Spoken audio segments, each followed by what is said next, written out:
Tonight, changing policies. Some club sports now require proof of sex assigned at birth to join. 11th hour deal making. Speaker McCarthy works with Democrats to pass a bipartisan bill to fund the government for another 45 days. What happens next and the fallout from the fringe of his party. Calling back the legislature, Governor Abbott calls third special session. Bombing in breakaway region.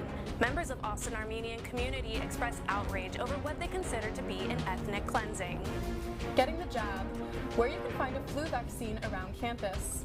This is Texas News Primetime. News made for Longhorns.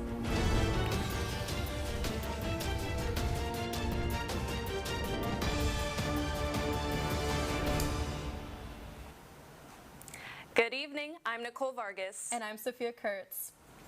Tonight, University Health Services will provide flu shots at the Student Services Building and Gregory Gym. Between October 4th and October 17th, UT students can log into the University Health Service portal to book an appointment to receive the flu vaccine. University Health Services accepts many insurance plans. However, if you are uninsured, the cost of the flu vaccine is just $10. Receiving a flu shot this fall is important as it takes 2 weeks from the time the vaccine is received to develop protection. However, if you recently tested for COVID and are still isolating, you will have to wait until your quarantine period is over. Students, get ready for some changes to the free application for federal student aid, or FAFSA. The form previously opened October 1st of every year, but it will now open sometime in December. Along with the new release date, there will be some changes to the form and the way students receive financial aid. Some of these adjustments include fewer questions on the form and turning what was once called the expected family contribution into the student aid index. Families can no longer expect financial aid benefits for having multiple children in college, and parents who provided the most financial support in 2022 will now be required to file the 2024-2025 FAFSA. Additionally, students will now be able to list 20 schools to receive their FAFSA application as opposed to the usual 10. Several more changes are being made as a result of the FAFSA Simplification Act, which aims to make the application less complex for families. Congress averts shutdown after a bill was passed to fund the government for 45 days. Conservatives wanted more sharp spending cuts and border security measures, whereas Democrats wanted additional aid to the Ukraine. Kevin McCarthy relied on Democrats to pass the bill, which might cost him his job as Speaker of the House of Representatives. Republican Representative Matt Gaetz filed a resolution earlier today to remove Representative Kevin McCarthy from his role as Speaker of the House, according to the Associated Press. Calls to remove McCarthy come after he used Democrats' support to pass a spending bill that will keep the government open until November 17th. A motion to vacate has never successfully been used to remove a speaker. Back on campus, fallout from SB 15, the Texas law banning trans athletes from competing in collegiate sports, has come to UT Club Sports in a story you'll see on Primetime. Primetime executive producer Kevin Myers has the story. Club sports can offer students friendly competition, exercise, and community. But for transgender students, they may no longer be an option. On September 1st, Senate Bill 15, or SB 15, which prohibits trans college athletes from joining sports teams that match their gender identity, went into effect in Texas. A number of national governing bodies for club sports have instituted similar policies for their members. In response, 13 of the 48 club sports offered by the university now require students to submit proof of sex assigned at birth to participate. Texas Student Television has filed an open records request with the university to obtain a list of the 13 teams that have implemented this requirement. Currently, teams are requiring students to upload a copy of their birth certificates, passports, driver's licenses, or another government document that accurately states a student's sex assigned at birth. I understand why it's in play, but I also do think it's harmful. It's also harmful for the individual themselves because, for instance, a trans man doesn't want to just be around a bunch of women. Josiah Gasca is president of Gamma Rho Lambda, a Greek organization for LGBTQ+ students at the University of Texas, and the organization has worked with RecSports in the past. My members are already scared. It's going to be harder now. They're just going to avoid it altogether and probably join community sports, which is still good, but I know deep down they would probably want to stay with the university. tstvnews reached out to the university for comment on the new policy and received this statement. Updates were implemented to comply with Texas Senate Bill 15 and the national governing body guidelines of relevant sport club organizations. For TSTV News, I'm Kevin Myers. So, Kevin, first, the elephant in the room, your personal involvement with club sports. Tell us about it. Yeah, so we spoke with multiple UT professors about this issue since it is an inherent conflict of interest. They said it was basically unavoidable that students are just so interconnected with so many activities on campus. Their recommendation was to add the disclosures that we did put in the video at the beginning and the end and that we're doing right now. And what were the results of the open records request that you filed? Yeah, so we received the list of the 13 teams that have implemented policies requiring proof of sex assigned at birth in order to participate. We flashed those up on screen during the package. Additionally, they clarified the proof they'll accept of sex assigned at birth, which they prefer a birth certificate, but they also state that other ID that, quote, accurately states a student's biological sex, end quote, will be counted. That's language pulled directly from SB 15. Turning to tech, last week Amazon announced that they are investing $4 billion for a minority ownership position in Anthropic, an AI startup and competitor to OpenAI. Under this collaboration, both companies will develop text, image, and video responses that resemble human work. These features are expected to become part of Amazon's online customer service experience and product summaries. Anthropic has now made Amazon Web Services its primary cloud provider and will use the big retailer's semiconductors to fuel their AI applications moving forward. An 8th grade teacher in the Hampshire Fennet School District was fired this past month for assigning an adaptation of Anne Frank's diary to her class. The teacher asked the students to read the 2018 graphic novel adapted from the diary. The publisher says the book is suitable for grades 8 to 12. This book has received backlash before from Florida and Texas. Parents were concerned about Anne Frank's comments on her sexuality, but this is not the first time Frank's sexuality has been mentioned to the public. A 1952 English language version of her writings have been taught in classrooms for decades. This could be alarming to the public as concerns of book bans are rising. Governor Greg Abbott said a third special session will start October 9th. He informed the Texas legislature about the session in a letter addressed to Lieutenant Governor Dan Patrick and House Speaker Dade Phelan. While Abbott did not specify the topic of the session, many expect the focus to be school choice, a program that allows parents to use state funding to help pay for their children's private school education. Abbott has been vocal about the issue and even said he would call another special session if school choice is not adopted in the first one. Lawmakers are set to return to Austin on October 9th at 1 p.m. for the session. Last week, a federal judge ruled Texas Senate Bill 12, commonly referred to as the drag ban, unconstitutional, finding it in violation of the First Amendment. Reporters Joseph Sweeney, Ariba Barmel, Kevin Myers, and Kevin Bosker spoke with drag advocates and performers when this bill was brought to the Senate floor in March. This law struck down on First Amendment bounds. Well, the judge decided that the law is unconstitutionally vague according to the 1926 Supreme Court case Connolly v. General Construction Company. This court case decided that laws must not be so vague to the point where the average person cannot interpret them. So essentially the law was so vague that a lot of people found that the language could have been misconstrued to, ban other what could have been considered sexually explicit acts, such as I know that some advocates were talking about like how it would ban some other performances like Hooters or like Twin Peaks, for instance. Now on to Primetime Nation with Hope Vanderberg. Hope, what's going on? Last week, we brought you news of a potential federal government shutdown to occur on October 1st. This shutdown has been avoided for now. Congress voted Saturday to approve a bill for the temporary funding of federal agencies for 45 days, ending on November 17th. A permanent funding plan will still need to be passed by Congress and signed by the President to avoid a shutdown once the temporary funding concludes. Senator Dianne Feinstein of California died at age 90 Thursday night. Feinstein was the oldest sitting member of Congress, a position she served for over 30 years, longer than any other woman or senator from California.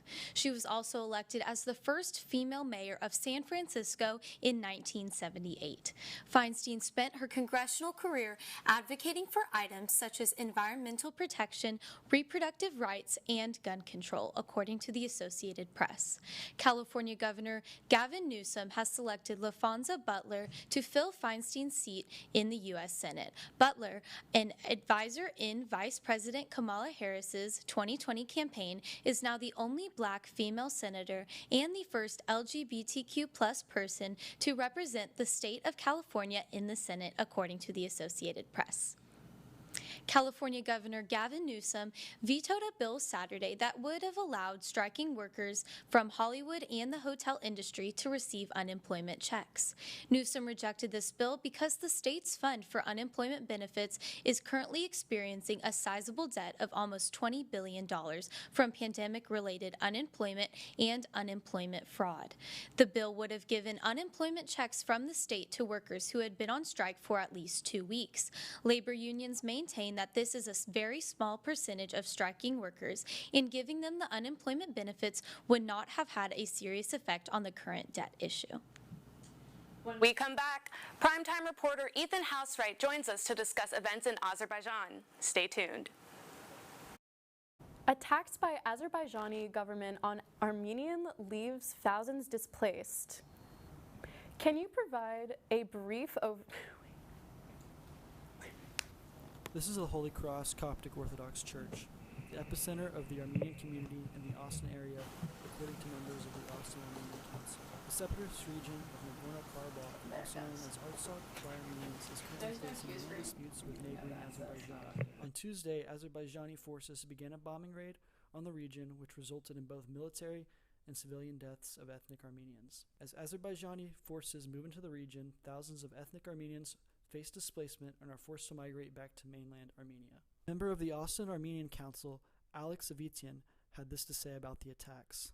I think we're all obviously kind of horrified and concerned. But I think I speak for obviously the Austin Armenian community, but also the diaspora large, right? There's a diaspora in pretty much every country in the world, so we're trying to kind of stay up to date, right? Get as much as information as possible. I think what we're really more concerned about and trying to get one word out about the situation and getting some international pressure. If you look at what are the definitions of a genocide, what are the definitions of an ethnic cleansing, you have a ethnic population. There are ethnic Armenians. There are also a religious minority. There are a Christian population, and they are being targeted exclusively based on those two criterias and effectively, slowly either starved through a blockade or exterminated. I don't know if there's another term for what's happening.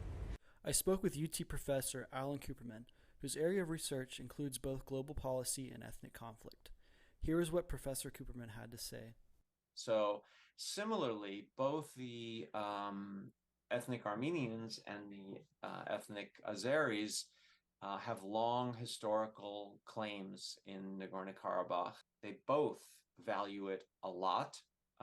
Not just for political sovereignty purposes, but for historical and cultural reasons. For a long time, the majority of the population has been ethnic Armenian. During my talk with Cooperman, the region was in the process of experiencing a mass exodus of Armenians to avoid potential violence from Azerbaijan. 100,000 ethnic Armenians fled the region to mainland Armenia, which is more than 80% of the region's population. A greater humanitarian situation presents itself as the migrants began crossing the border. If you would like to help provide relief to victims of this displacement, please visit the National Armenian Organization at anca.org or the Austin Armenian Community at www.armenianatx.com. This has been Ethan Housewright reporting for tstvnews.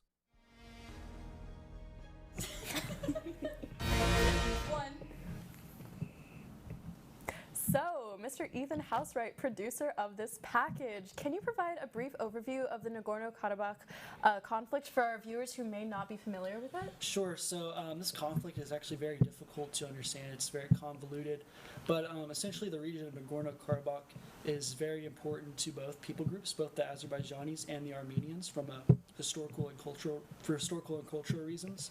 And so basically these nations were both combined during the Soviet Union, and once the Soviet Union fell, they both gained independence, and the region of Nagorno-Karabakh was placed in the hands of Azerbaijan, despite most of the population being ethnic Armenians. So the ethnic Armenians have been living there for a very long time, and basically there's just clashes back and forth over who should truly have possession of this land. And so we've seen outbreaks over the years multiple times, the last one being in 2020, and then actually until on Tuesday, the 19th, is actually when we saw a big bombing raid and military operations by the Azerbaijani government, and basically forcing the surrender of the breakaway region and forcing many of ethnic Armenians to flee back to mainland Armenia. Very well explained. So, what sparked the most recent outbreak of hostilities in the Nagorno-Karabakh region? So, the Azerbaijani government, they claim that there was a landmine which killed 2 of their soldiers, and they're blaming this on Armenian separatists. They think they're responsible for the placement of these landmines. But a lot of the people I talked to, they believe that basically Azerbaijan was just waiting for any reason to be provoked and to invade the region. Can you discuss the humanitarian aspects of the conflict, including the displacement of civilians? Yeah, so it's actually very sad. We're seeing basically a max exodus of over 100,000 people at this point, and you have to think that's 100,000 people that lost their jobs, their property, are essentially forced to flee their country, and it places a really big burden on Armenia, because Armenia is a pretty poor post-Soviet country. And they basically have to accommodate like 100,000 people that just showed up in their country, essentially. Well, so, yeah. Thank you for coming on, Ethan. Yes, thank you. Appreciate it. Turning to our nation's healthcare system. Over 75,000 healthcare workers are expected to go on strike Wednesday after their 8-union coalition failed to reach an agreement with Kaiser Permanente, one of the largest healthcare providers in the nation. The union coalition said that they remain, quote, far apart, unquote, from the company on issues regarding pay raises, staffing shortages, and pension plans. Negotiations are ongoing, but if the walkout does take place, the union coalition said it would be the largest healthcare strike in U.S. history. Engineers at the Massachusetts Institute of Technology have developed a device that can be implemented in type 1 diabetes patients to eliminate the need for insulin injections. This device includes an oxygen factory and millions of inslet cells producing insulin. Scientists tested this technology by implanting it into diabetic mice, which maintained their glucose levels for over a month. Researchers are working on making a larger device, approximately the size of a stick of gum, to hopefully implant in humans and spare diabetics the need for insulin injections. Now on for World, we have Trent. Trent, what is going on in the world? Yes, so recently we had a bombing in Pakistan. So yeah, 2 suicide bombings in Pakistan on Friday killed 60 people and injured over 50. The first blast struck in Maston during Eid Milan-ul-Nabi, a birthday celebration of the Prophet Muhammad. The initial investigation found that a suicide bomber tried to fight his way toward the front of the procession before an officer intervened and the explosives were detonated. Over 500 miles away in the Hangu district, another bomber detonated in a mosque where about 40 people were in attendance for Friday prayer, killing at least 5 people. No group has claimed responsibility as of now. A fire at a nightclub complex in Spain has killed at least 13 people. At 6 a.m. local time in Murcia, Spain, reports of a fire at the T-Tree complex led to officers and firefighters rushing to the scene. The blaze was contained later that morning, with most damage sustained in the Fonda Milagros Club. No cause has been determined as of yet. The municipal government has declared the next 3 days as an official mourning period for the lives lost. A bombing in the Turkey capital, Ankara, prompted swift military action against Turkish rebels. The PKK, Kurdistan Workers' Party, is a terror group fighting for an independent Kurdish state within Turkey. The group led an attack targeting the Interior Ministry. However, no deaths were reported. Hours later, the Turkish government responded by launching airstrikes at Mount Kwandi, a stronghold for PKK near the Iranian border. Turkey claimed the airstrikes destroyed 20 PKK targets. No death toll was announced. Thank you for coming on, Trent. When we return, highlights from Texas's last football and volleyball games. Stay with us. Welcome back. Joining us for Press Box on Primetime, we have Campbell Cho. How are you doing this evening, Campbell? I'm good. I'm excited to be here. Thanks for having me.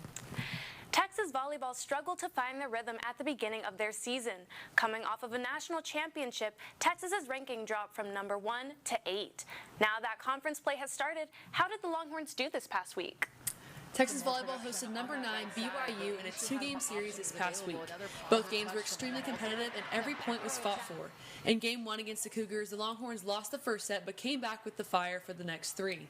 Madison Skinner led the team with 15 kills and also had a second double-double of the season. Freshman setter Ella Swindle also had a great game with 37 assists. Middle blocker Bella Bergmark had 5 kills and the Longhorns ended up winning 3-1. Gregory Jim was even more hype leading up to the game 2, where the Longhorns also won 3-1.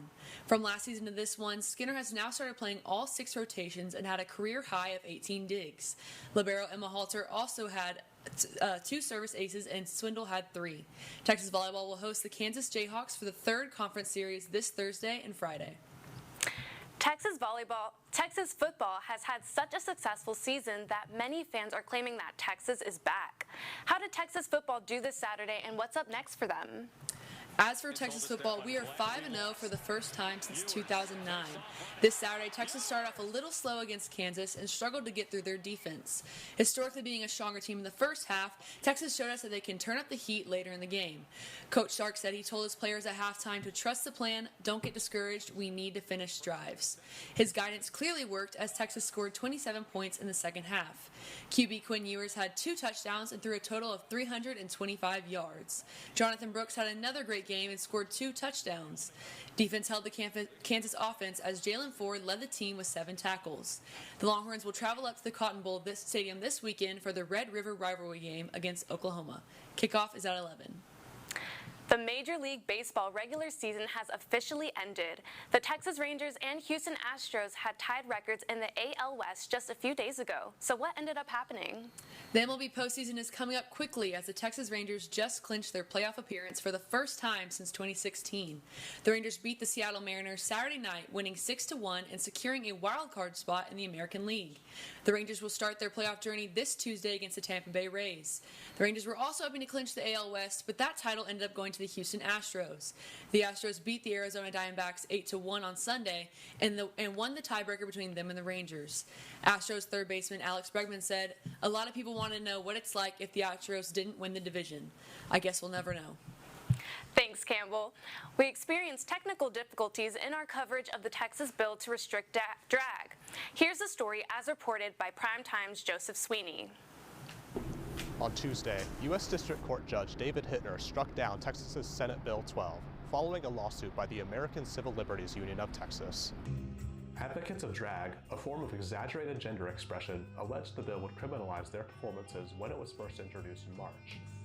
Drag is not inherently sexual, and that's basically what they're trying to argue, is that drag and queer expression is sexual, and they want us to hide, basically. They want us to keep existing in our nightclubs and dark spaces that we've always had to exist. It impacts our ability to do business and make a living. This is my full-time job. Absolutely ridiculous trying to take our rights away and just performing and being drag queens, and they're trying to make all of these businesses registered as sexual businesses, which would completely change all of their funding. Signed into law by Texas Governor Greg Abbott in May, the bill would have fined businesses hosting sexually explicit performances up to $10,000, with such performances done in front of children being punishable by up to 1 year in prison.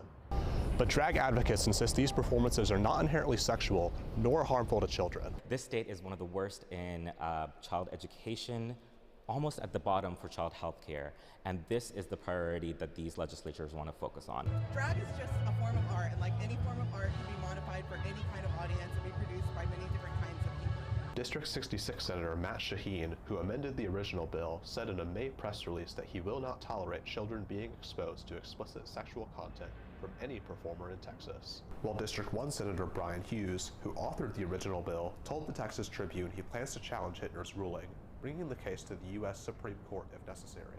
The #1 cause of children's deaths in America is gun violence and school shootings. So if that's where you senators want to come, y'all should focus on gun violence rather than focusing on drag queens who never, ever, ever hurt children, harm children in any ways. come to the show, see what we do, see who we are, and just be respectful. This is Joseph Sweeney, TSTV News. When we return, Lila Lacone joins us to talk entertainment. Welcome back to Texas News Primetime. Now on to entertainment with Layla Lacone. Layla, what has been going on in the world of entertainment? As of September 24th, after 146 days of labor shortage, the Writers Guild of America and the Alliance of Motion Picture Television Producers have finally come to an agreement on Tuesday. The union leadership revealed to the public that they voted to end the strike, and the next day, Wednesday, September 27th, after 148 days, the strike officially ended. This marks the end of the second longest strike in Hollywood history. The end of the strike then allows for talk shows and late-night shows such as Drew Barrymore, Jimmy Kimmel, Jimmy Fallon, Stephen Colbert, and others have announced that they will resume on October 2nd. So, Layla, how do you feel about the strike coming to an end? Are you excited to have late-night television back? Are you a viewer of late-night television? Yes, I am. I'm really excited to see Jimmy Kimmel again. Yeah, me too. Me too. I'm a big Drew Barrymore fan, so I'm also very excited. On Friday, September 29th, Dwayne Keith Davis, a.k.a. Keith D., was arrested at the Las Vegas police for murder of the late rapper Tupac Shakur. The police believe that Davis orchestrated the plan for the homicide with several other individuals. Las Vegas Metropolitan Police Lieutenant Jason Johansson stated that the news conference on Friday that all other suspects are deceased. Officials have stated that Davis set to appear in court in the next few days for a hearing. A jury trial date will be announced following the hearing. The hearing will be taking place 27 years after Tupac's murder, which was September 7th, 1996. Wow, so why do you think it's taken so long to arrest the suspect? That's a good question. I think that really there was no leads. As it said, other 3 suspects were deceased. That makes sense. The beloved actor Michael Gambon, most famous for his role as Dumbledore in Harry Potter, has died at the age of 82 years old. Michael Gambon passed away Wednesday night, September 27th. The following Thursday, Gambon's family released a brief statement through a public relations company stating Michael died peacefully in a hospital with his wife, Anne, and son Fergus at his bedside, following a bout of pneumonia.